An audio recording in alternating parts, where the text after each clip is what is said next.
Invité de Frédéric Lopez ce dimanche 18 juin dans un dimanche à la campagne, Laurie Tillman a toujours été proche de la nature et certains combats lui tiennent à cœur.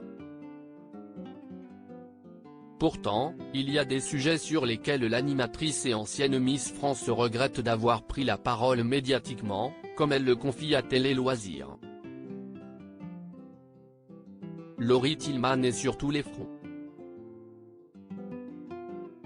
Animatrice de primes musicaux sur France Télévisions comme la Fête de la musique, le 21 juin prochain aux côtés de Garou, à la tête de sa propre marque de vêtements ou encore auteur de nombreux livres autour du coaching, de la nutrition et du lifestyle, elle n'a pas la langue dans sa poche et n'hésite pas à monter au créneau quand elle en ressent le besoin.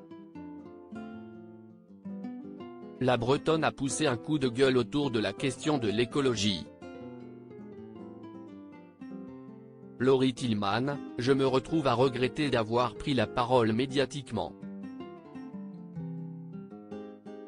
Sensible aux problématiques environnementales, la jeune femme de 31 ans, ambassadrice de l'UNICEF pour ce qui est de la partie eau potable et de son accessibilité, est engagée de longue date dans la protection des océans. Je suis hyper engagée avec l'association Surfriday Foundation Europe, note de la rédaction, depuis que je suis étudiante.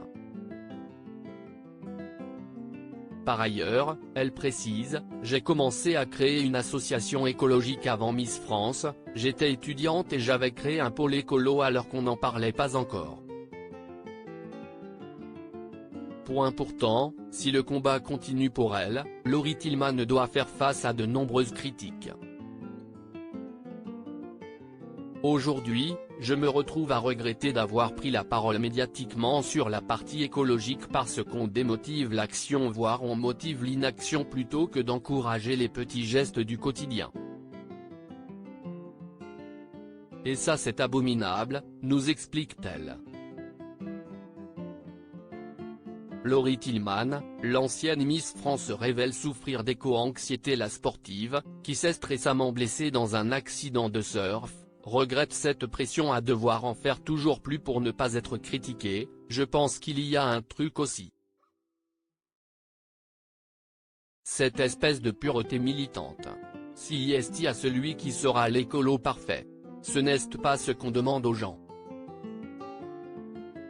En faisant de petits efforts au quotidien, comme avoir une maison autonome, tout s'équilibre. On fait du mieux qu'on peut. Une pression contre-productive? J'en viens à avoir une éco-anxiété.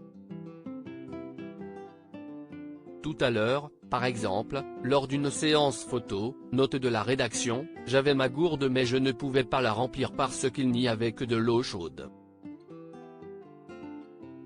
Du coup, j'ai pris une bouteille en plastique mais je peux ne pas en dormir pendant 2 jours. C'est générationnel, on a le besoin et le devoir de faire au mieux. Laurie Tillman évoque son engagement écologique pas toujours simple avec son métier, on ne décide pas de prendre un avion pour tourner une émission pourtant, son métier d'animatrice ne favorise pas vraiment les gestes responsables. On fait des métiers où on ne décide pas de prendre un avion pour tourner une émission.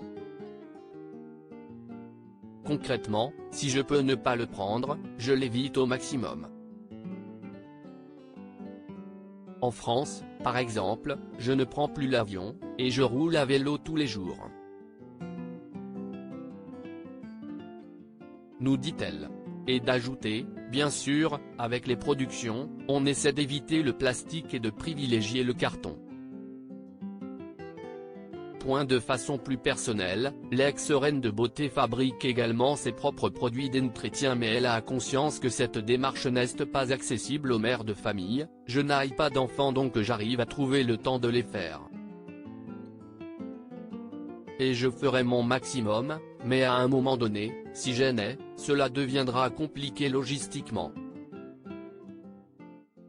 Et de conclure, peut-être, d'ailleurs, que je n'aurai pas d'enfant justement parce que ce n'est pas écolo.